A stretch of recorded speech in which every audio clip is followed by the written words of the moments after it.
ఒకనికి ఒకసారి వచ్చి పోవా గణపతి లక్ష లక్ష పూలు తెచ్చాము పూజకి మా దిక్కు చూడవయ్య గణాదలపతి అలా రంగం గణపతి రంగం శుభ గణపతి తారంగం గణపతి తారంగం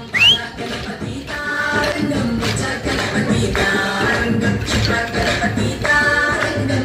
గణపతి తారంగం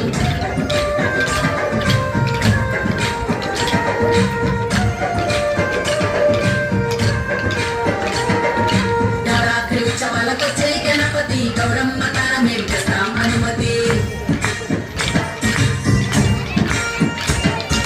శివయ్య వల్లో కూర్చో గణపతి మా ఇల్లు కలిగేలా ఇస్తాం హారతి